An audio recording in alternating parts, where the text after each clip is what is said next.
Good morning, guys. Thank you for being patient. So today is all about partial fractions.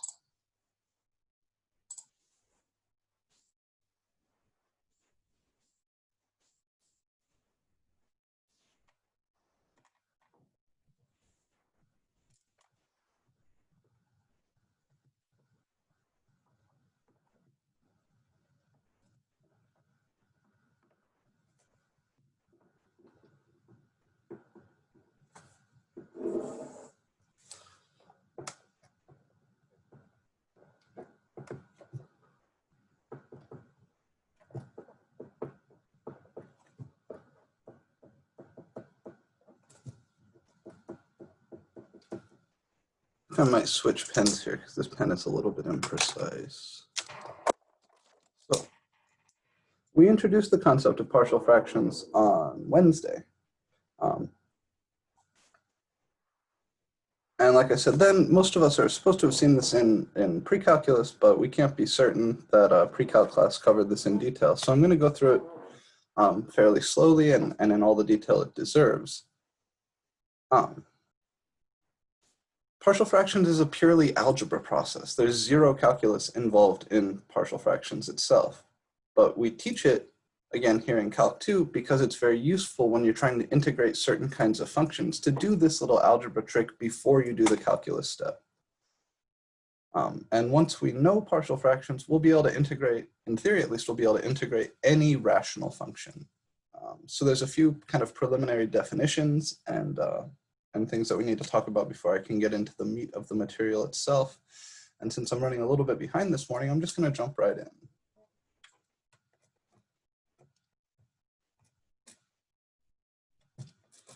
So a rational function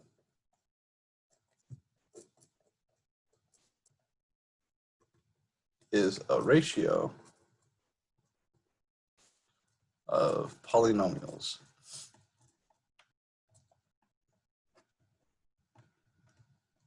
So kind of in function land, you can think of polynomials as being the analogous object to whole numbers, right? Like polynomials are to integers, similar to integers as all functions are to real numbers. So if you want to like start classifying functions, it turns out that when you break them down, there are some ways that you can kind of think of these two things as being similar. Polynomials are kind of similar to integers, and in that same way, rational functions are kind of similar to rational numbers. So not every function that is expressible as a fraction is a rational function. Only those where the numerator and denominator are both polynomials, meaning only positive whole number powers of x in each the numerator and the denominator. And then there's another kind of preliminary definition here. A proper rational function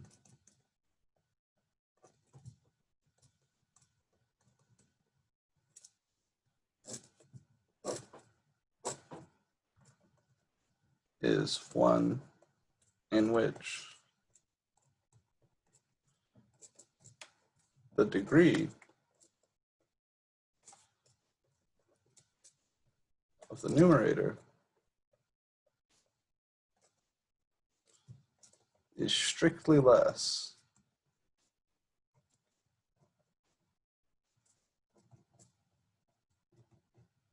than the degree of the denominator.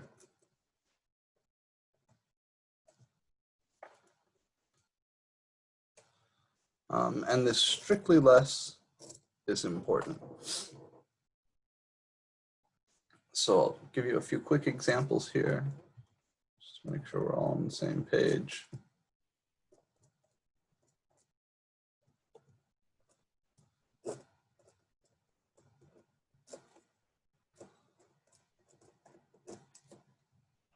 This guy is a proper rational function. The numerator and denominator are both polynomials. The degree of the numerator is 1, and the degree of the denominator here, if you were to multiply this out, you'd see an x squared, so that's the degree 2 polynomial. So this is a proper rational function.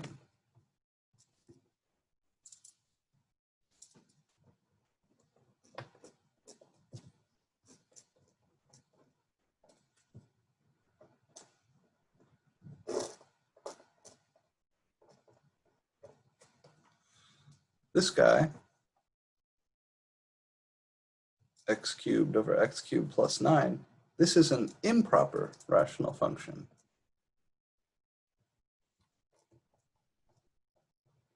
We haven't defined improper strictly, but it's a rational function because the degree of the top and the bottom, or because the top and bottom are both polynomials, but it's not a proper rational function because it's not true that the degree of the numerator is strictly less than the degree of the denominator. The degrees are the same.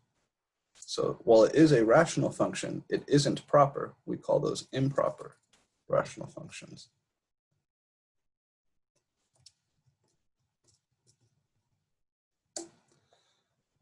And then if you had something like this,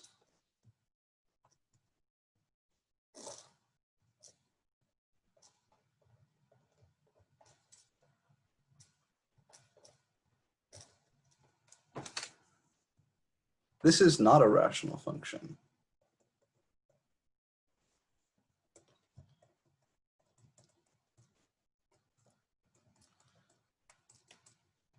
Even though it is a ratio of functions, the denominator here has all those e's, those e to the x's. That's certainly not a polynomial downstairs, right? These are not positive integer powers of x combined with coefficients. Each one of these two pieces here is exponential. So not every fraction, not every function expressible as a fraction is a rational function. And it's important to remember that the only sort of functions to which we can apply partial fractions, this algebra trick we're going to learn, are rational functions. So we couldn't do PFD with this. This guy, we could do some PFD with, but first we would have to make him proper. And I'm going to show you how to do that. It just requires what's called polynomial long division. And there's a module in your, there's a link in your Canvas modules, if you look on the review material module, to remind you how to go through polynomial division. But I'm going to show you at least one example to make sure you've seen it here in context. This first guy, he would be a good candidate for partial fractions. If I handed you this function and asked you to integrate it, right now at a glance, we wouldn't know how to do that. This doesn't kind of fit our trig sub mold, right? It doesn't look like anything from our trig sub Bible. You could try playing around with u substitution, but there's no getting rid of this product in the denominator with any sort of u substitution. And of course you can't like split it up, you know, as x over x minus 1 or x over x plus 1. None of that sort of stuff works because fractions don't really split up nicely over their denominators or across their denominators. Okay, so that's the vocabulary that we're going to need. One more little sort of prerequisite is, you know, what do you do with an improper rational function? So rewriting improper rational function.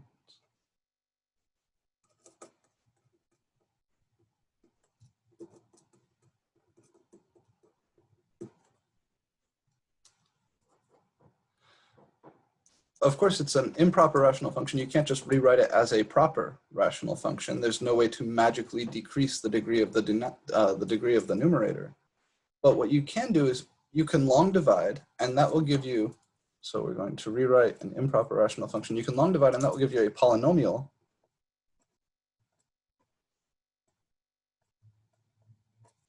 plus a proper rational function.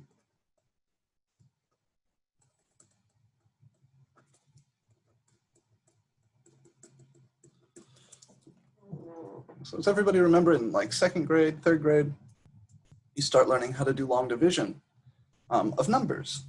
But you haven't really learned much about fractions or decimals yet. So when you do your division, if things don't come out beautifully, the little number that you have at the end of your division algorithm, you just call that thing the remainder. Believe it or not, in this setting, where we're playing around with division of functions, divisions of polynomials, that's the attack we use. So it's very similar to how you did long division when you first learned. And I'll go ahead and work with the example that we had written there at the start. So I had x cubed over x cubed plus 1. I'm going to leave myself some space here. I'm going to come back and say this is equal to, some polynomial plus some proper rational function. And then I'll do the long division work itself down here. If you think about what this fraction is doing, you go to plug any numbers in here. You would have this, and then you would divide by this. So the division here is going to be x cubed divided by x cubed plus 1. And we write that just like you did in 2nd grade.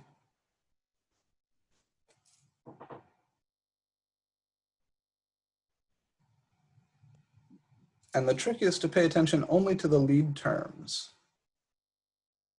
So I ask, what must I multiply this by in order to turn it into this? Now this is an x cubed, this is an x cubed. So what do I need to multiply x cubed by in order to turn it into x cubed? That's a 1. And then you distribute this over all the terms here. Write the result down below. So 1 times x cubed is x cubed plus 1 times 1 is 1. And then you subtract.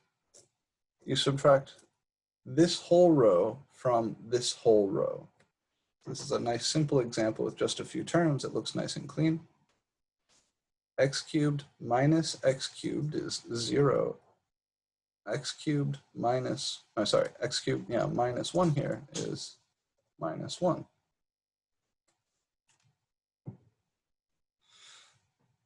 Now, is there any polynomial I could multiply this by in order to turn it into this?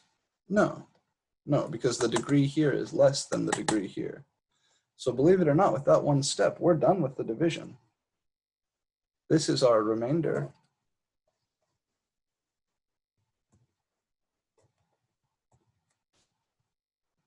This is what we call the quotient. So the result is that x cubed over x cubed plus 1 is equal to 1, this piece,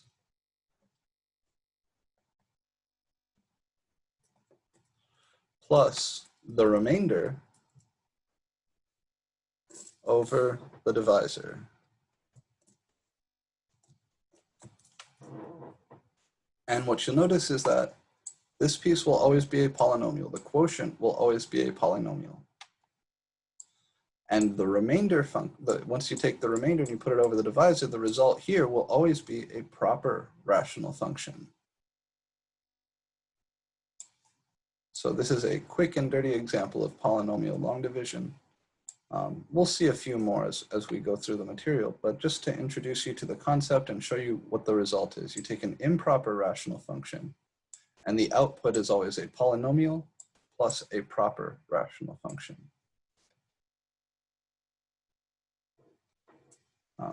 Questions on this algorithm, the polynomial division algorithm?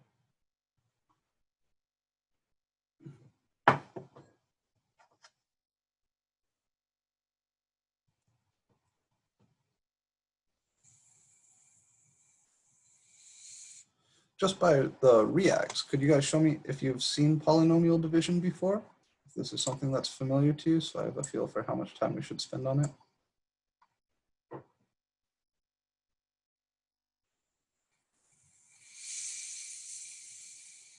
Now, at least one of you took pre-calculus with me, so I know you saw it.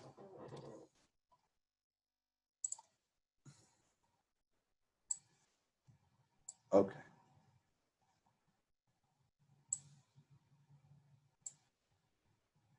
That's okay, Nick. Yeah, I understand. These early mornings are genuinely tough for me too.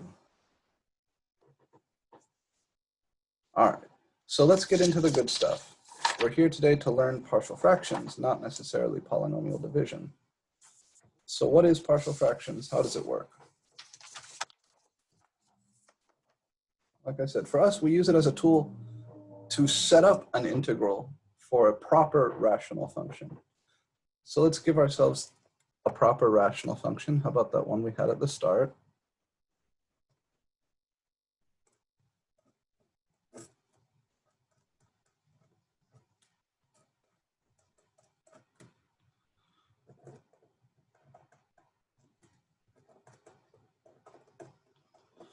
Partial fractions, we actually call it partial fraction decomposition.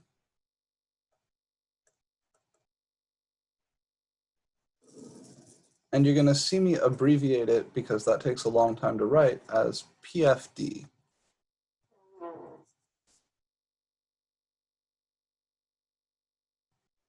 The main game here is to look at this thing and ask, how could that have been the result of adding two other simpler rational functions and then having a common denominator and putting them together?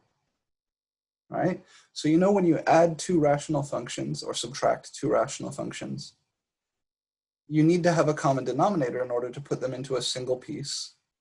And that common denominator is usually the product of the denominators of the original functions. Like if I want to add 1 over x and 1 over x plus 5, the resulting denominator is going to be x times x plus 5. What we're going to do is run that backwards. If I started with something that has a denominator like x times x plus 5, I have to ask, where could that have come from? What two things could have been added up to yield a rational function with that denominator? If I look at this particular guy, his denominator is x minus 1 times x plus 1. So I have to ask, what simpler rational functions could I have added up and gone through that common denominator process to yield an output like this?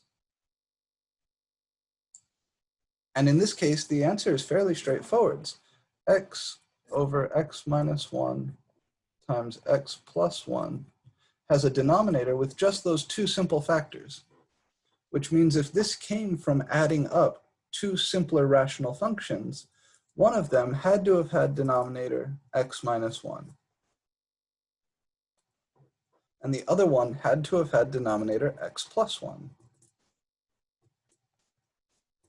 Because if I add two things that have these denominators, I'm going to end up with something that has a denominator like this. Because the process for adding these two would be to rewrite them with this common denominator. The question for us is, okay, if that's where this came from, then what were the original numerators? And we start just by putting some letters up there to represent constants.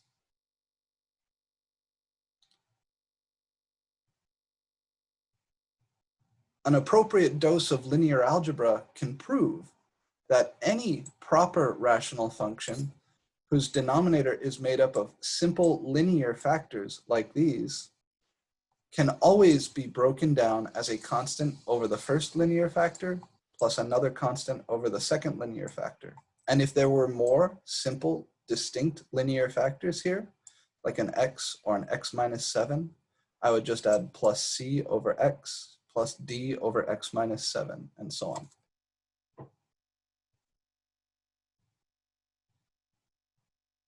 Is everybody sort of following the motivation here? Are there any questions about what it is we're hoping to do or why it is we can expect these from this?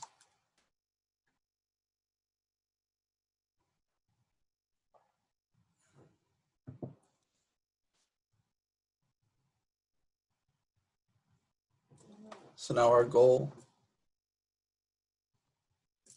is to find the constants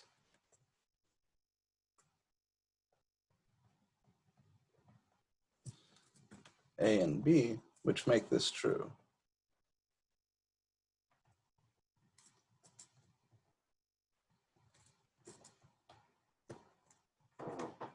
And those constants are guaranteed to exist through a field called linear algebra.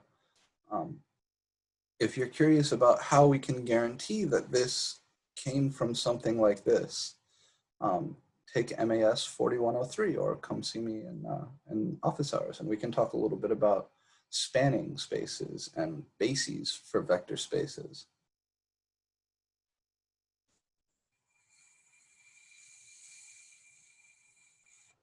The next step here is to multiply both sides by this denominator. We're going to clear out all the denominators.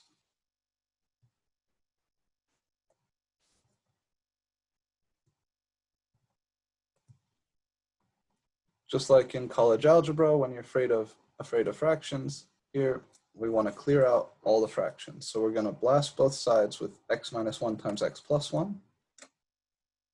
The left-hand side will then just become x, because the x plus 1 and x minus 1 will cancel. Over here, if I multiply both of these by x minus 1 times x plus 1, the x minus 1 will cancel here. So I would have a over x minus 1 times x minus 1 times x plus 1. The x minus 1's cancel, and I just get a times x plus 1. And same sort of thing happens here. If I multiply this guy by x minus 1 times x plus 1, the x plus 1s will cancel, and I'll just get b times x minus 1.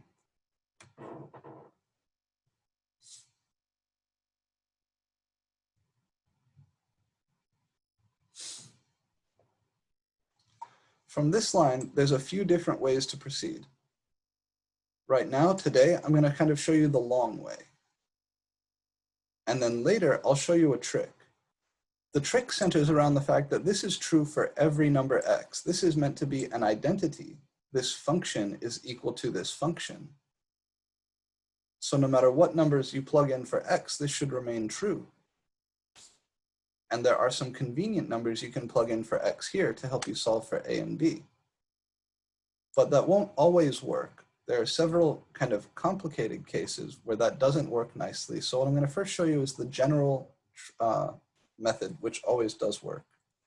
You multiply everything out. You distribute the a, you distribute the b, and you collect your like terms.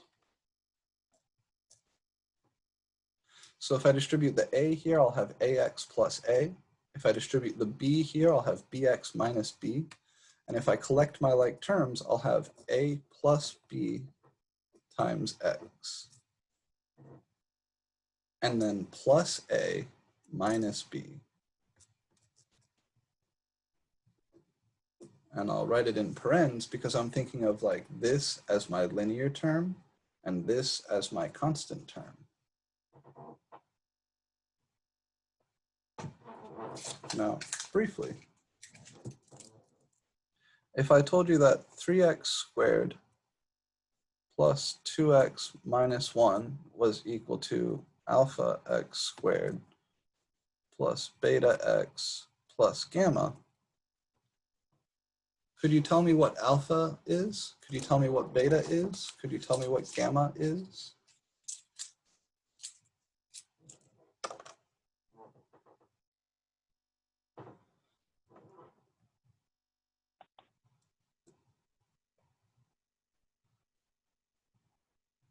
Well, the coefficients of x squared would have to match, so alpha would have to be 3. The coefficients of x would have to match, so beta would be equal to 2. And the constant terms have to match, so gamma would be -1. It might not look like it, but we're actually in the same sort of situation here.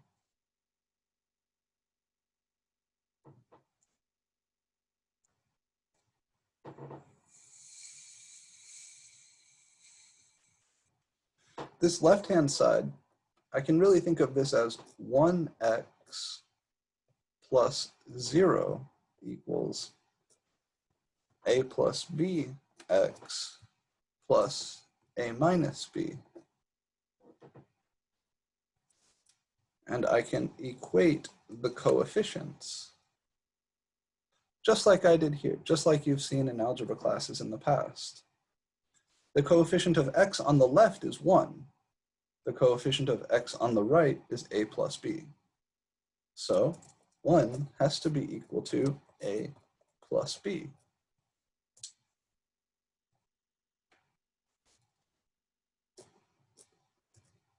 And also 0 has to be equal to A minus B.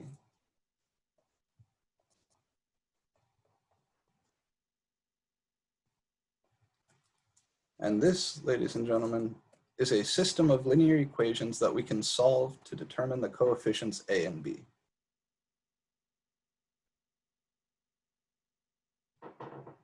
So take a second, make sure it's clear in your notes.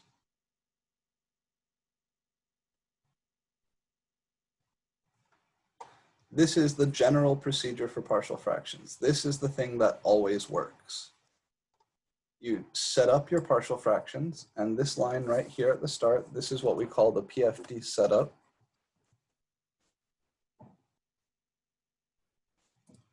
Where you say my rational function could have come as a combination of these rational functions. Then you cross multiply, clear out all the denominators, and collect all the like terms on the right-hand side. And then you equate coefficients. So it's necessary for me to interpret the left-hand side as 1x plus 0. And then I can say, oh, well, 1 is what's multiplying the x on the left. A plus b is what's multiplying the x on the right. So 1 has to be equal to a plus b. 0 is the constant term on the left, and a minus b is the constant term on the right. So 0 has to be equal to a minus b. This procedure will always end in a linear system. They won't always be as simple as this. This is a 2x2 linear system. Those are always relatively easy to solve. Let's go ahead and do it. If I wanted to solve this linear system, I would add rows 1 and row 2, and that would give me 1 equals a plus a is 2a, b plus negative b is 0. And then that tells me that a is 1/2. And then I can back substitute that into the second equation now. So 0 is equal to a minus b, that's 1/2 minus b, which implies that b equals 1/2 as well, yeah.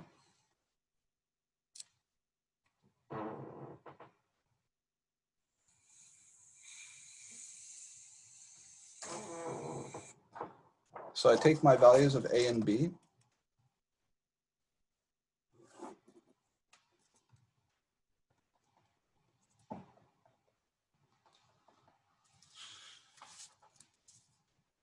and I can come back here and say, okay, so my function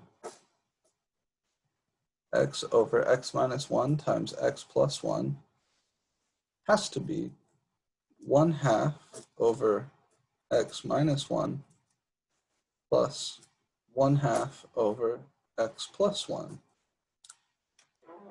And that's it. I have now expressed this proper rational function, whose denominator is degree 2, as a sum of two simpler rational functions whose denominators are both degree 1. And in particular, if I wanted to integrate this guy, I could now integrate everything on the left, and I could do these two integrals separately because they're split up by addition. There was a question about where we got the a equals 1/2. It's all coming from this linear system. So Margaret, are you comfy with where this linear system comes from? Okay. Add this row to this row. You may have seen the notation like this before. I think some algebra teachers write it like this. 1 plus 0 is 1, a plus a is 2a, b plus negative b is 0. But you can use whatever methods you want to solve the linear system. Once you get to this step where you have a system of linear equations involving the coefficients, You can use whatever tricks you remember from your pre-calculus class to solve that system. You could rewrite this as a matrix equation and then multiply both sides by the inverse matrix if you wanted to. And sometimes that is the fastest way to do it. But here, this system was simple enough to solve by elimination, right? That's really what I did here. When I added these two, I got this. And that's that procedure called elimination because the variable or coefficient b goes away.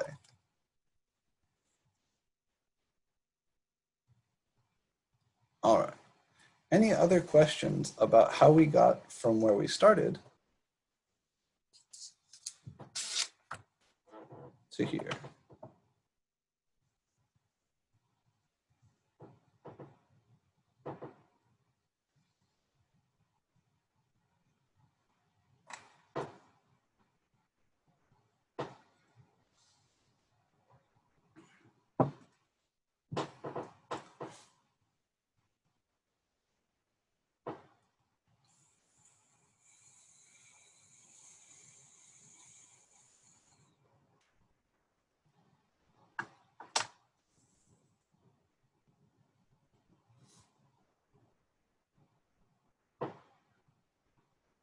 It's not too bad, right? The good news is that in the simple cases, partial fractions really isn't too bad. The bad news is that not all the problems are simple. There are kind of two, and if you want, depending on how you think about it, three really unpleasant cases or less pleasant cases. The first kind of unpleasant thing that can happen is if you have a repeated factor downstairs. If you have something like x minus 1 times x minus 1 downstairs. That requires a different PFD setup. The other kind of unpleasant thing that can happen is if you have a quadratic downstairs that doesn't factor, like x squared plus 1. Those both require some special attention. So before we get to that, let's do one more example here just to make sure we're all on the same page. And this time, let's make it a calculus example.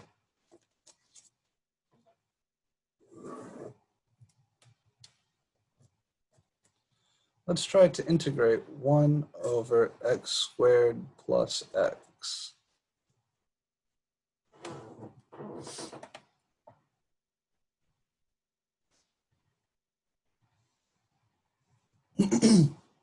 One option here would be to complete the square in the denominator and then try some trig sub and get towards an arctangent looking thing. But completing the square is hard, and there's no square root here, so there's nothing that jumps out as being a trig sub type maneuver. So instead, we're going to run partial fractions. That's what makes the most sense here. This is a rational function. The top is a polynomial of degree 0.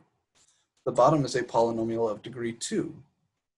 And our general approach for integrating rational functions is partial fractions. In order to do this integral, I'm going to step outside integral land. I'm going to step outside of calculus land altogether and just do some algebra. 1 over x squared plus x is the same as 1 over x times x plus 1. So first you factor the denominator. If there's a polynomial upstairs, not just a constant, you want to factor that also and see if there are any factors which cancel. Because if there are factors which cancel, that's nice. That makes your life easier. But in this case, all we do is factor the downstairs. There's nothing to do upstairs. So then I'm going to do my PFD setup. 1 over x times x plus 1. Where could that have come from? What sort of simpler rational functions could I have added up to get something like that? Well, that's all determined by the factors of the bottom. I could have gotten that from adding up something like a over x and b over x plus 1. Because if you add two fractions like this, the denominator would have to look like that. Now I cross multiply to kill all the denominators. I'm going to multiply both sides by x times x plus 1. So over here, everything will cancel and I'll just be left with whatever is upstairs, in this case 1. If I multiply a over x by x times x plus 1, the x's will cancel, and I'll just have a times x plus 1. And if I multiply b over x plus 1 by x times x plus 1, the x plus 1s will cancel, and I'll just get b times x.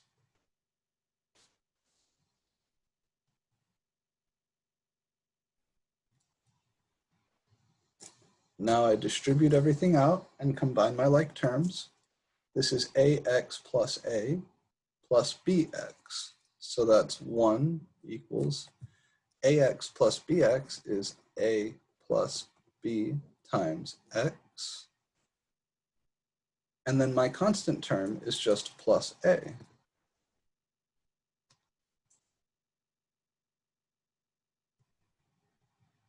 And again, when we get to this step, I have to think of the left-hand side as a polynomial of degree 1, just with a 0 coefficient on the x. So I think of that left-hand side as 0x plus 1, and that right-hand side is a plus b x plus a. So 0 has to be equal to a plus b, and 1 has to be equal to a. So in order to conserve space, I'm going to continue up here. 0 is equal to a plus b, and 1 is equal to a. Again, we get a nice simple 2x2 linear system.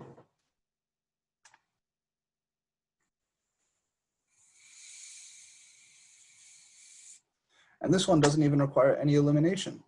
The second equation here tells me that 1 is a. Okay, that's easy. And now that first equation tells me a plus b add up to 0. Well, if a is 1, then 0 equals 1 plus b.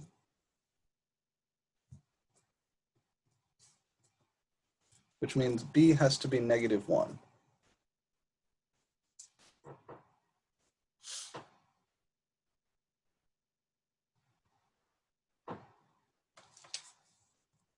Therefore, 1 over x times x plus 1 is equal to a over x, which is 1 over x, plus b over x plus 1, which is negative 1 over x plus 1.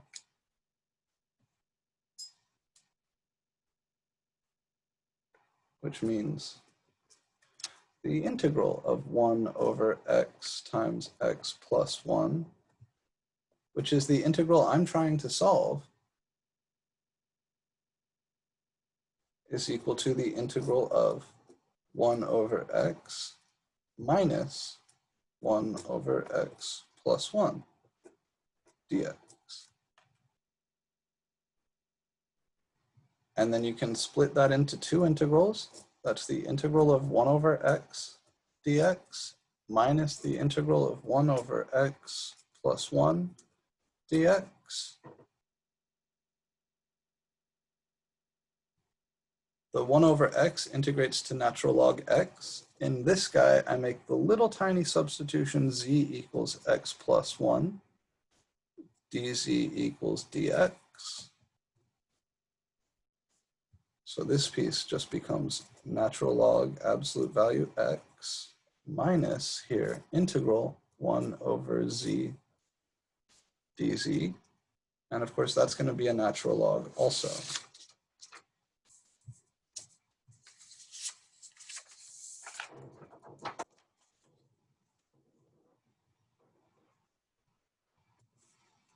So this is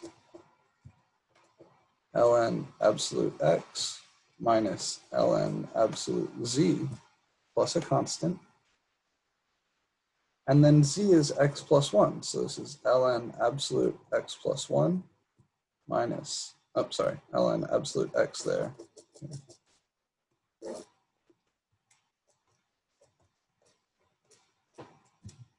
Ln absolute x, and then ln z is x plus ln x plus 1. So this is ln absolute x plus 1 plus c. And that's it, that's your integral. So most partial fractions problems look something like this.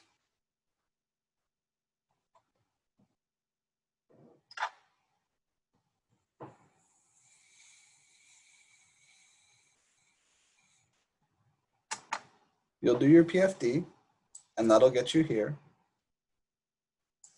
Then you go back to your integral,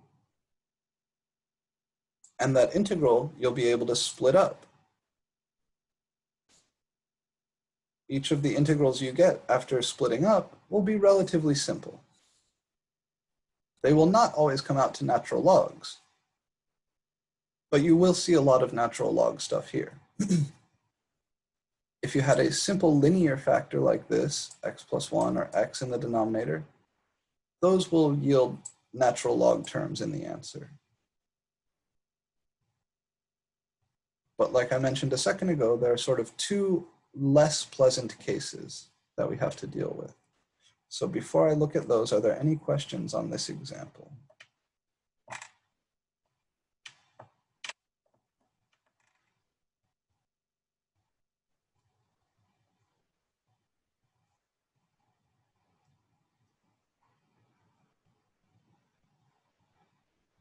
So first we recognize that this is something we want to do partial fractions to. Then we stop writing the integral. We step out of calculus land into algebra land, factor the denominator, set up the PFD, clear out all the denominators, then distribute everything on the right-hand side and collect like terms. Then you equate the coefficients of the left with the coefficients on the right. This is the step where people usually get a little bit lost.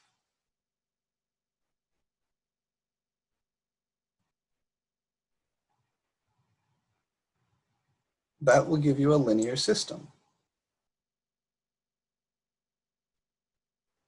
You solve the linear system to get the value of the coefficients, in this case a and b, and then you plug those into your PFD setup to get the simpler expression. Then and only then, now that you've finished the partial fractions, do you come back and do the calculus. And the calculus will be much simpler now, because rather than having a complicated denominator, each one of these will have a relatively simple denominator, and rather than having multiplication in there, they'll be split up with addition or subtraction. And you can split the integral up over that addition or subtraction, and then do the simple integrals.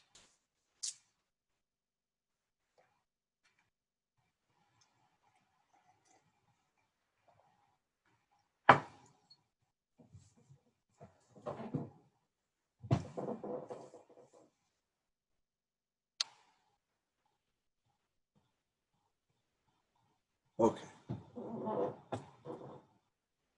So then let's talk about those difficult cases. Let's talk about how this can get more challenging. What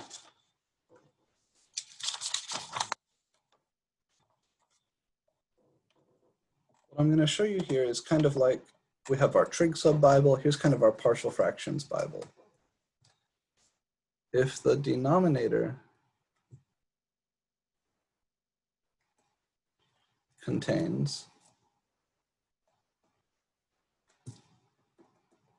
then the PFD setup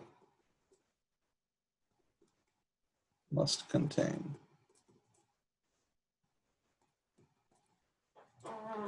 This is sort of the closest I can get to writing down the whole partial fractions rule in one line. If you look on the Wikipedia page for partial fractions, and there is one, Wikipedia usually has awesome pages for any given math topic, it looks fucking horrifying because they try to give you a single rule that encompasses all the cases. So there's a lot of sigma notation, there's a lot of really weird notation that you guys will not have seen before. Even if you're comfy with the sigma summation notation, there's other stuff in there that just looks terrifying. If there's time at the end here, I'll show you. But here's the rule in as much generality as I would ever dare say it. If the denominator contains a simple linear factor, like 1 over x minus r, Actually, I should just say, yeah, because the denominator contains, so forget the 1 upstairs. If the denominator contains a factor like x minus r, then the PFD will contain a set of something like 1a over x minus r, like this.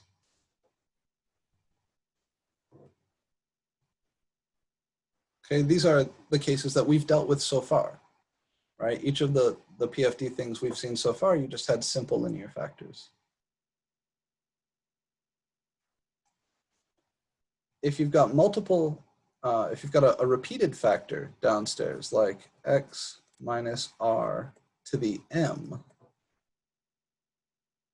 then the PFD setup will contain something like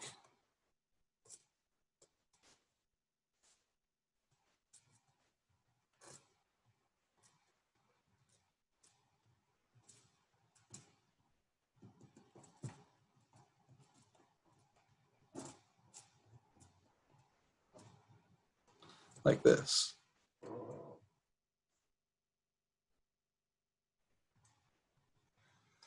So if I had like x minus 1 cubed, then my PFD setup wouldn't just have a over x minus 1 or just a over x minus 1 cubed. It would have to have all the things in between, because factors like that in the denominator could come from something like this plus something like this plus all the way out to something like this. This is called a repeated linear factor. And the next thing we're going to do, the next example, is going to be showing you explicitly what to do with these. But for now, we're just writing down the schematic. So do me a favor, write this down, even if it looks a little bit weird and you're not sure what it means. And I'll show you in the next example. The other thing that can happen, which is difficult, is an irreducible quadratic. So like ax squared plus bx plus c, irreducible. Doesn't factor. Then your PFD setup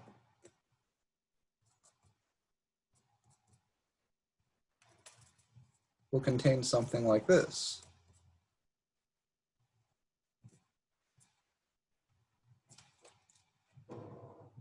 So irreducible quadratic factors in the denominator, we can still set them up in our PFD. They just get a linear polynomial upstairs rather than a constant term upstairs. And again, the justification for this comes from linear algebra. I'd be happy to talk with you about it in office hours if you like. It has to do with what are called spanning sets and bases. And then the really nightmare case is where you kind of combine the two unpleasant things here. If you had a repeated irreducible, so something like ax squared plus bx plus c to the m, where this is irreducible.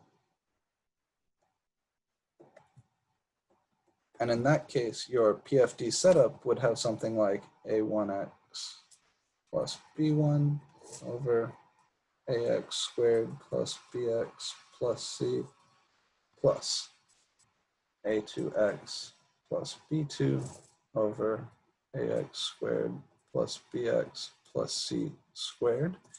And then you got to build up, just like you do in the repeated linear case. Amx plus bm over ax squared plus bx plus c to the m.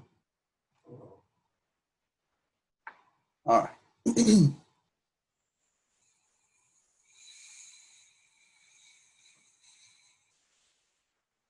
So this is your PFD Bible.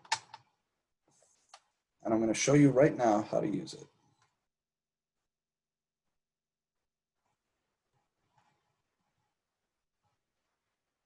I'll give you just a second for anybody who's still writing. So if your denominator has stuff that looks like this, then your PFD setup will have to contain something that looks like this.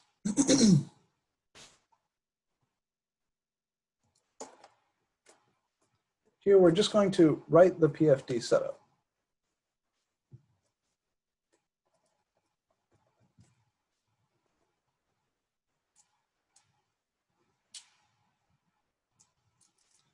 If I had something like 1 over x minus 1 times x minus 5 cubed times x squared plus 1. If that's what my denominator looks like, then this is what my PFD setup is going to look like. This guy is a simple non-repeated linear factor. He's like from the first row of your PFD Bible. So he's just going to give me something in the PFD setup that looks like this.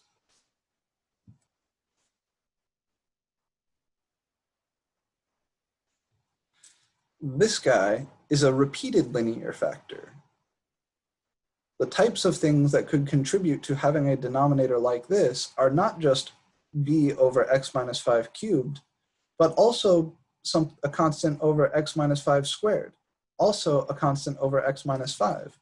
So you have to build up to that power. So he would contribute b over x minus 5 plus c over x minus 5 squared plus d over x minus 5 cubed. So these three, this B, C, D here, these are like A1, A2, and A3 from the second line of your PFD Bible. And then finally, this guy is an irreducible quadratic. X squared plus 1 does not factor over the real numbers. If you're willing to work with complex numbers, you can avoid this stuff altogether by factoring this as x minus I times x plus I. But for us in calculus classes, we focus just on real numbers. So this is an irreducible over the reals. So he would get a linear term upstairs. I'm already out to the letter D, so I'm going to use E x plus f over x squared plus 1. Okay. So this would be the PFD setup for this function. And if I wanted to integrate this function, I would have to find the constants a through f, and then I could integrate each of these separately. This piece here, maybe you can do a u sub. Maybe you have to split it up, and in one piece is do a u sub, and in the other piece do an arctan thing. Each of these would require a little u sub, and then the power rule. And each of these would be a little u sub into a natural log. I want you to take a second, make sure you've got the PFD Bible in your notes, make sure you've got this example in your notes, and then I want to answer any questions about where any of these terms come from.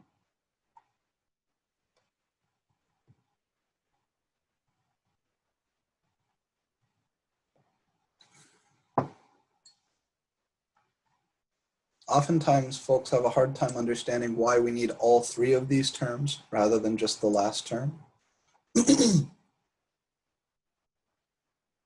And to answer that, I would say, well, imagine you had a common denominator between these two. What would that denominator be? It would be x minus 5 cubed.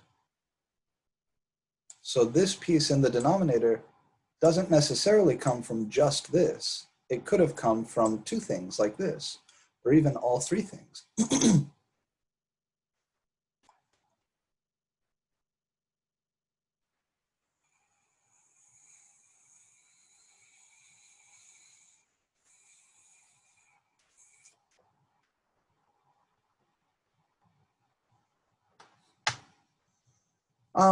So when I wrote down the PFD Bible, I used indices like A1, A2, A3. But in practice, it's easier to just use the letters A, B, C, D, E, F, G, H, I, J, K. So the previous letter here was D. I'd already used A through D, so I used E and F next. This guy gets a linear term upstairs, right? EX plus F, rather than just a constant, because he's an irreducible quadratic downstairs. So the irreducible quadratic could have come from, basically I'm thinking of it like this. You can look back at your PFD Bible and ask, where could something like this have come from? Well, it could have come from something like this.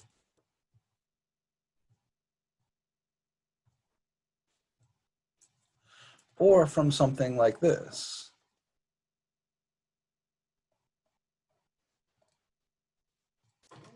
And by putting those together, I'm allowing for both possibilities.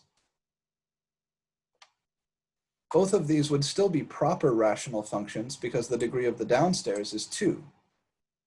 So in order to account for all possible things that could have come from, I have to allow the degree of the upstairs to be 1. Remember, a proper rational function is any rational function where the degree of the top is strictly less than the degree of the bottom. And since the degree of the bottom here is 2, and it's impossible to factor because it's irreducible, I have to allow for the possibility that the numerator wasn't just degree 0, but also degree 1. And then the choice of letter is just to make life easier. Rather than using the indices, I just go A, B, C, D, E, F, G, H, I, J, K.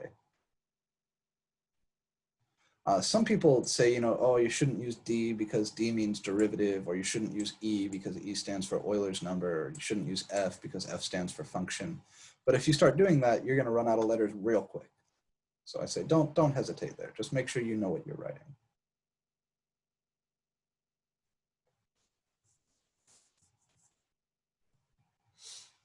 Okay, these are good questions. These are really good questions. Anything else that we're wondering about in terms of this PFD setup? I'll tell you right now, one of the questions on my exam 1 is often I give you some big gnarly rational function and I just ask for the setup. You don't have to solve, you don't have to integrate. I say, just give me the setup.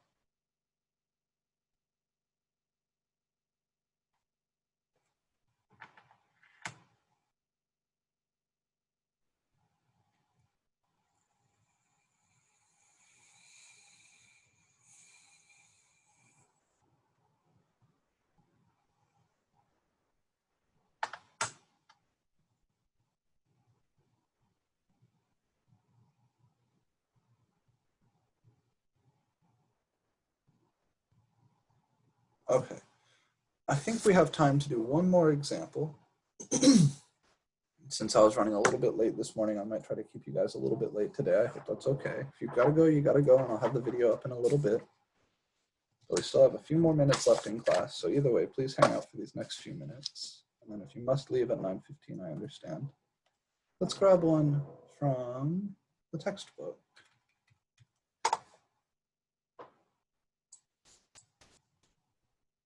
We're in here, we're here.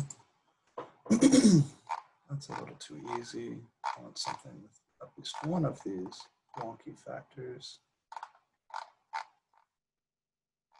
No. Yeah. Okay, let's do this. So we're going to pretend like we just had this piece, 4x over x minus 1 squared x plus 1.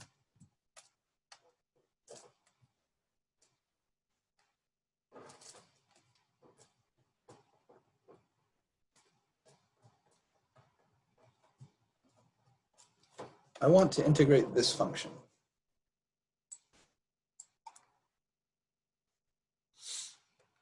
The denominator is already factored for me. That's lovely. And there are no common factors between the top and the bottom to cancel. So I jump straight to my PFD setup. I'm going to say 4x over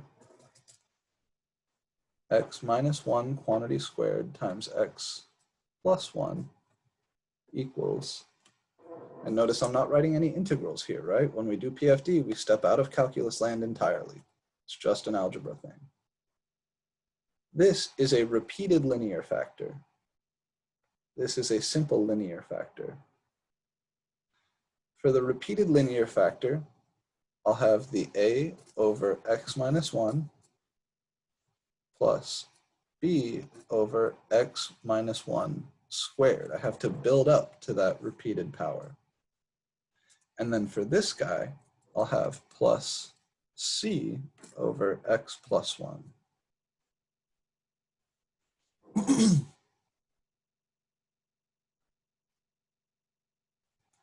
And then my next line, I'm going to multiply through on both sides by this denominator, x minus 1 squared times x plus 1. When I multiply the left-hand side by x minus 1 squared times x plus 1, everything from the bottom cancels, and I just get 4x, just the numerator. I also multiply everything on the right-hand side by x squared times x minus 1 squared times x plus 1.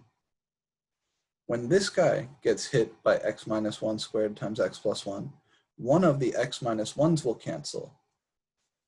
So I'll have a times, there's still one copy of x minus 1 left, and then the x plus 1.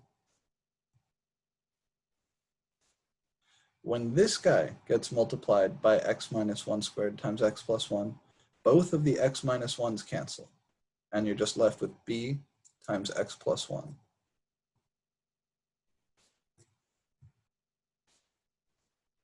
And finally, when you hit this guy by x minus 1 squared times x plus 1, the x plus 1's cancel, and you get c times x minus 1 squared.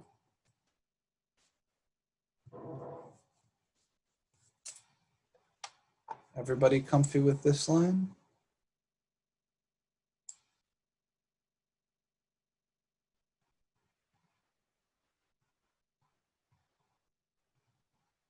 Okay, good. So next, I'm going to multiply everything out. I got to FOIL this out, I got to FOIL this out, then I got to distribute my constants. So this is a times x squared minus 1 plus b times x plus 1 plus c times x squared minus 2x plus 1. And then I'll distribute, that's ax squared minus a plus bx plus b plus cx squared minus 2cx plus c.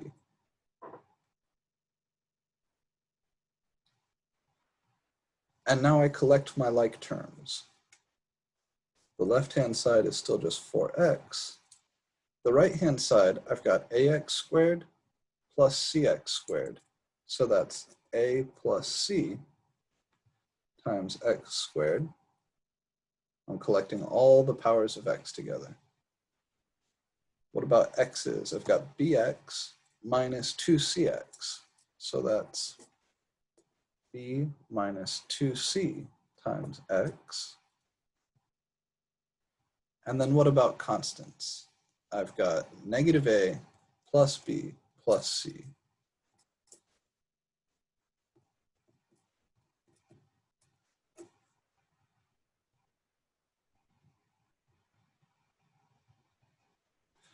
The left-hand side, I'm going to think of as 0x squared plus 4x plus 0.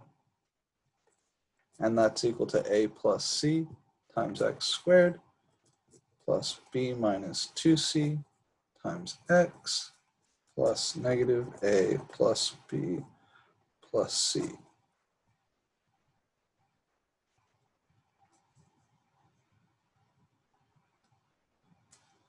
So 0 is equal to a plus c. 4 is equal to b minus 2c. And 0 is equal to negative a plus b plus c.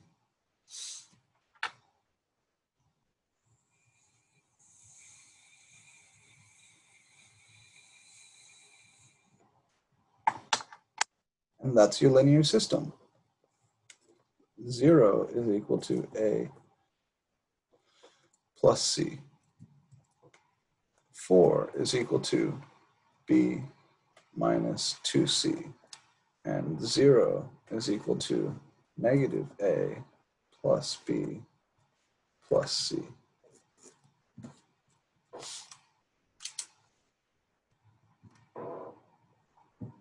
What you'll find is that the size of the linear system depends on the degree of the denominator.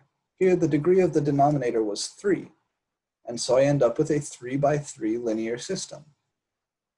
These can be a little trickier to solve than 2 by 2s.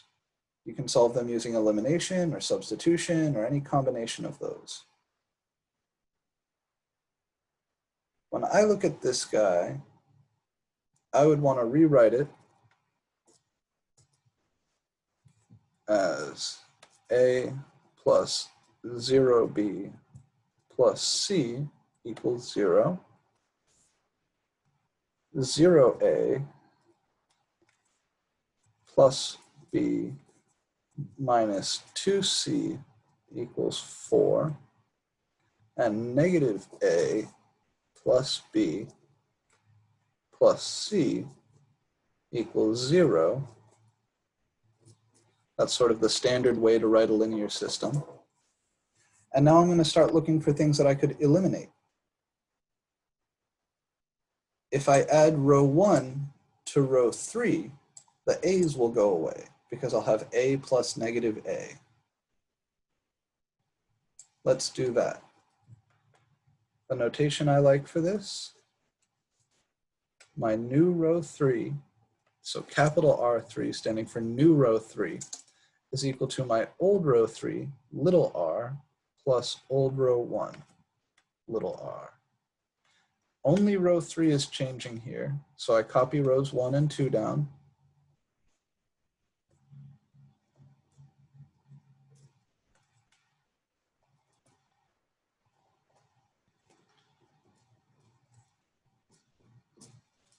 Now when I add a to negative a, I'll get 0a.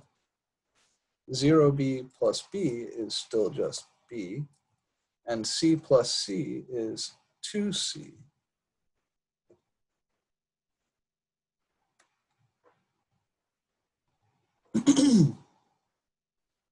I'm almost to a place where I can read off the c's down here. I just need to get rid of the b's. So if I multiply this by negative 1 and add it to this, those will go away. Or if we're clever, see here, if I add rows 2 and 3, then the c's will go away.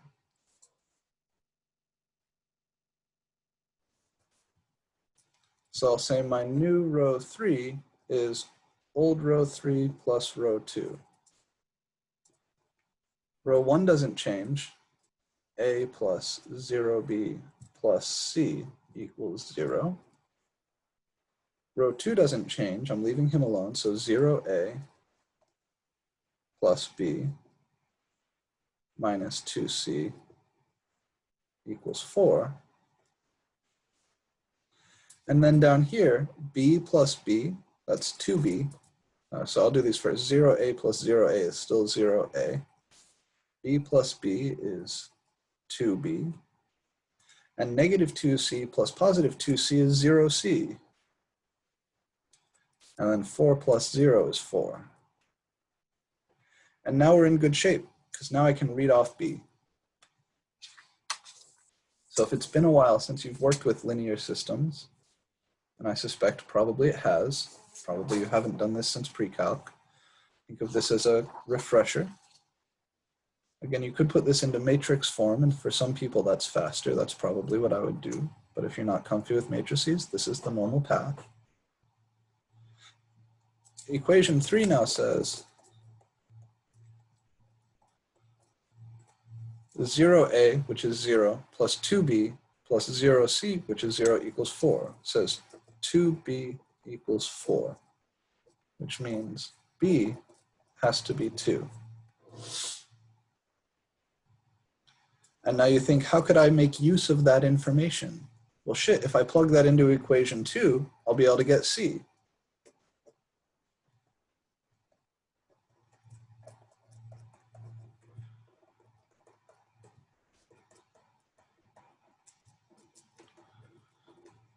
So b minus 2c equals 4. That's 2 minus 2c equals 4. Subtract 2 from both sides, and you get 2c equals, negative 2c equals 2. And that means that c has to be negative 1. Oh, negative 1. So now I've got b and c.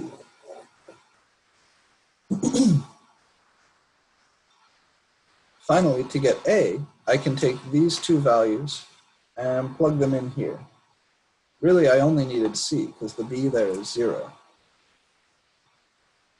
So plugging c equals negative 1 into equation 1, we get a plus negative 1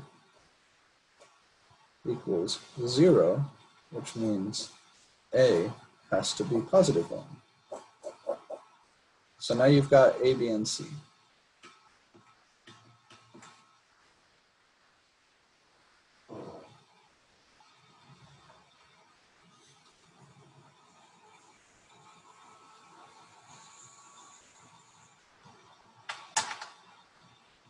I'll leave it here just for a minute in case anybody is still writing. We're going to take these numbers, plug them into our PFD setup, and that will give me something that's easy to integrate.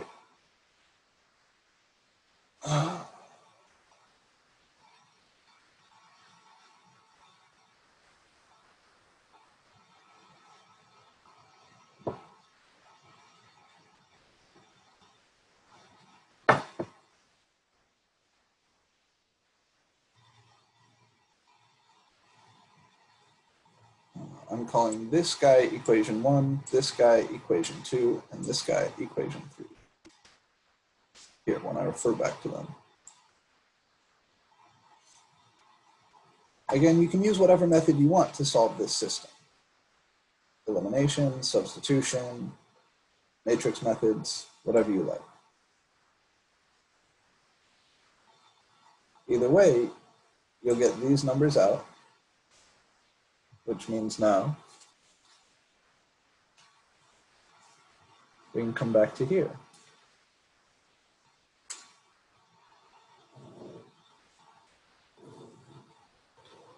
So 4x over x minus 1 squared times x plus 1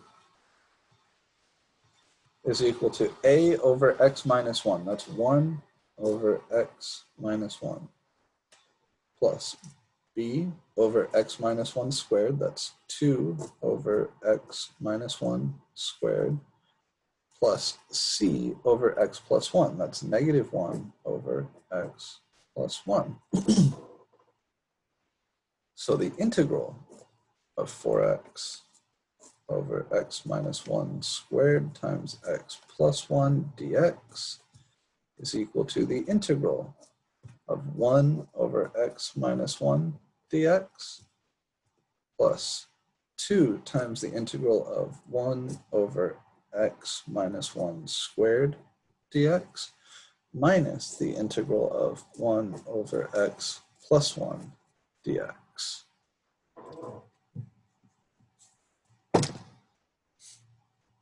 Okay. Each of these requires a tiny little u sub. This piece, u sub z equals x minus 1. This piece, u sub u equals x minus 1. This piece, u sub w equals x plus 1. This will be a natural log, and so will this. But this will be a power rule.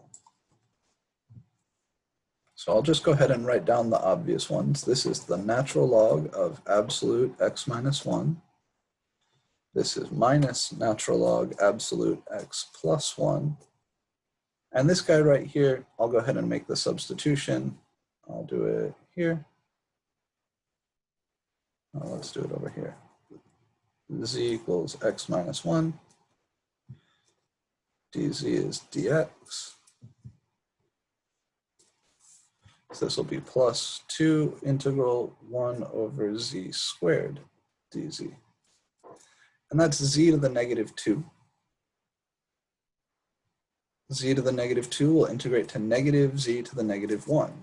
So this is ln abs x minus 1 minus 2 times 1 over z, which is 1 over x minus 1, minus this, ln absolute x plus 1. And I'll slap my plus c on here because I don't have any more integrals. And that's it. That is a standard partial fraction decomposition problem. So this stuff isn't too hard. There is a lot of algebra, and the process of solving a linear system can be time consuming, right? We saw there almost all of the times went into solving that linear system to find A, B, and C. The good news is that next time I'm going to show you a shortcut. right? So on Monday of next week, I'm going to show you what's called the Heaviside method, or the Heaviside shortcut for finding the coefficients A, B, and C. Here, it would work to find A and C, but it would not find you B. And in general, that method works great as long as you don't have any of those special cases, no repeated factors and no irreducible quadratics. If you have irreducible quadratics or repeated factors, you have to do what I just showed you.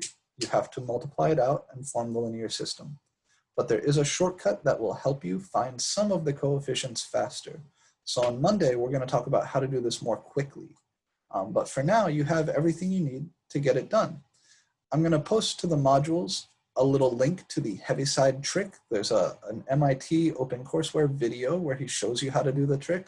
And then there's also a PDF that explains, if you would prefer to read rather than watching, how the trick works and where it comes from. So if you want to do these problems quickly, I invite you to look at the modules section to get ahead of class a little bit. Otherwise, I'll show you the quick way to do this on Monday. All right, so again, thank you guys for your patience. I know I was running late this morning. It means a lot to me that you hung out, and I'm very sorry about that. And I hope you have a lovely weekend. Take good care of yourselves. Make sure you get the homework done, and that is it. Bye, guys.